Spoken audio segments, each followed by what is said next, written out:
चंदौली में पूर्वांचल के एकमात्र इंडस्ट्रियल एरिया में एक छत के नीचे आए जिला प्रशासन, उद्यमी और संबंधित विभाग के अधिकारी। उद्यमियों ने इंडस्ट्रियल एरिया में आ रही समस्याओं से अधिकारियों को कराया अवगत। निवेश मित्र पोर्टल की समस्याओं के बारे में भी अधिकारियों को उद्यमियों ने बताया। इंडस्ट्रियल एरिया के विकास के बिंदुओं पर की गई चर्चा। पूर्वांचल में जनपद इंडस्ट्री के लिए है मुफीद। नेशनल हाईवे 19 DDU जंक्शन होने से इंडस्ट्री एरिया के लिए है फायदेमंद। 550 एकड़ में फैले पूर्वांचल के एकमात्र इंडस्ट्रियल एरिया से प्रतिवर्ष सरकार को जाता है 2000 करोड़ का राजस्व। ग्राउंड ब्रेकिंग सेरेमनी में जिले को मिले हैं 247 उद्योग। जनपद में होगा 12,000 करोड़ का निवेश। 33 उद्योग हो चुके हैं चालू। 1,500 से अधिक लोगों को मिला रोजगार। 300 करोड़ से अधिक का हुआ निवेश। DM ने दी जानकारी। NCR की तरह जल्द अस्तित्व में आएगा वाराणसी डेवलपमेंट रीजन। चंदौली जनपद भी होगा शामिल। DM ने उद्यमियों को दिया आश्वासन, समस्याओं को किया जाएगा दूर।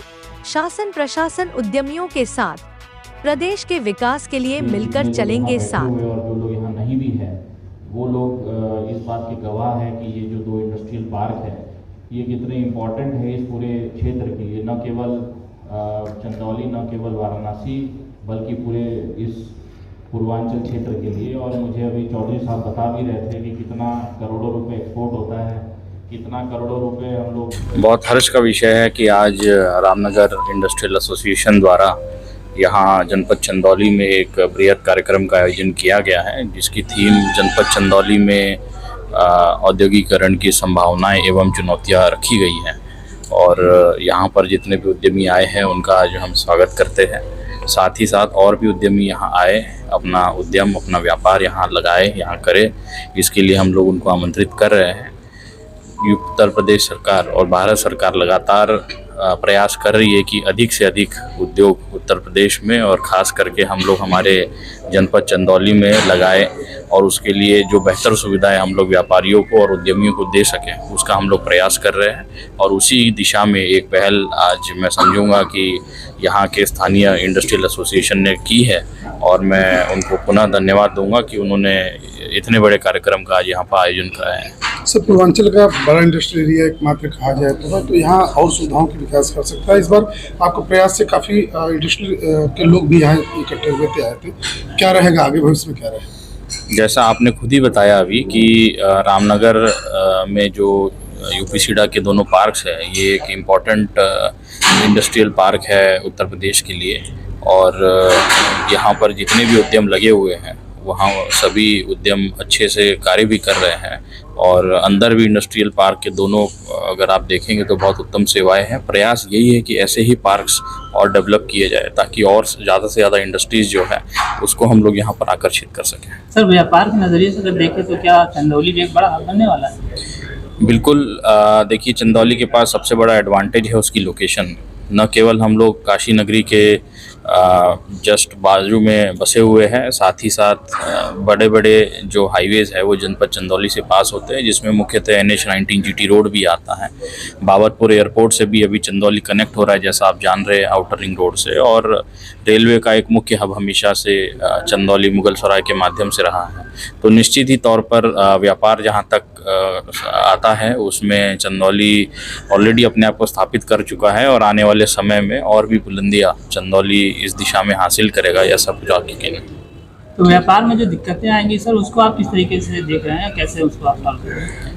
उसमें देखिए, जो भी समस्या आती है उसके लिए फोरम्स बने हुए अलग अलग, उद्योग बंधु और व्यापार बंधु, और उसमें जो भी समस्या है हमारे उद्यमी और व्यापारी उठाते हैं उसको सुलझाने का पूरा प्रयास रहता है।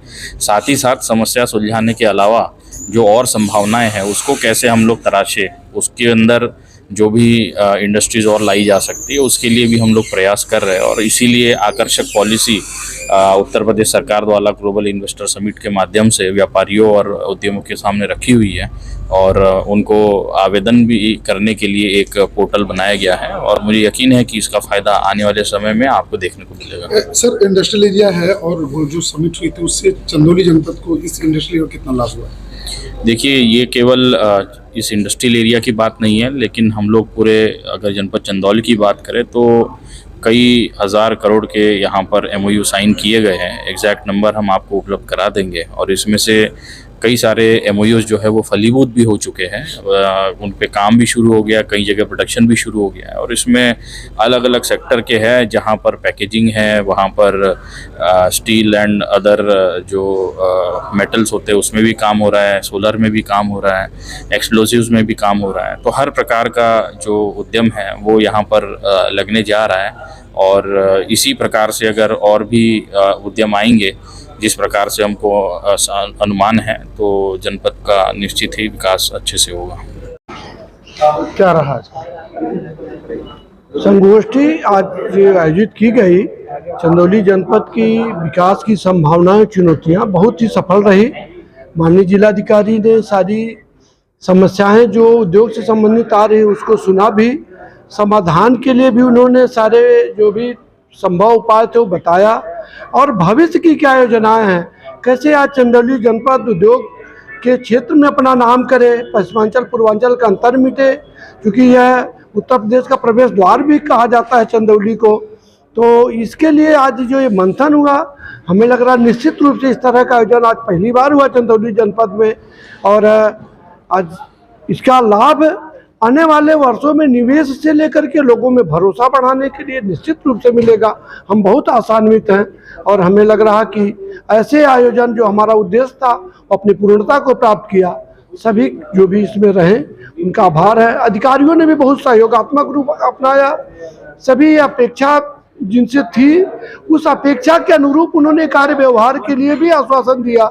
ये भी एक उपलब्धि में रही। पूर्वांचल का एकमात्र इंडस्ट्रियल एरिया कहा जाता है, ये हजारों लोगों को यहाँ से रोजगार मिलता है।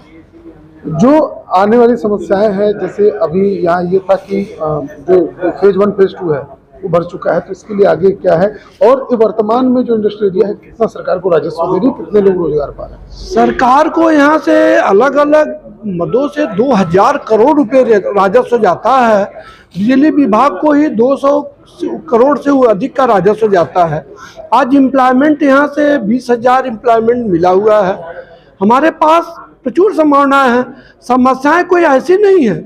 जब बच्चा बड़ा होता है तो कपड़ा छोटा होता है, तो आज जगह घट रहा है या तमाम हमारी समस्याएं हैं, उसको हम पॉजिटिव वे में ले रहे हैं कि हमारी आवश्यकताएं भी बढ़ रही हैं, तो उद्योगों का संवर्धन होगा। आज जगह की आवश्यकता जरूर हमें, थोड़ा भूमि की अनुपलब्धता, लेकिन तमाम कारण है। गवर्नमेंट जमीन एक्वायर नहीं कर सकती है। दूसरी, आज रेट इतने ज़्यादा हैं, लेकिन जो स्थापित उद्योग हैं उनके विस्तार की जितनी संभावनाएं हैं, आसपास में औद्योगिक क्षेत्र के बाहर आज के डेट में हम लोग लगभग 300 एकड़ में इंडस्ट्रियल एरिया का रामनगर का विस्तार हो चुका। अभी हाईवे से और रेलवे लाइन के बीच में लगभग 250 एकड़ जमीन उपलब्ध है। माननीय मंडलायुक्त भी उसके लिए प्रयास कर रहे हैं कि उसको एक इंडस्ट्रियल कॉरिडोर बनाया जाए।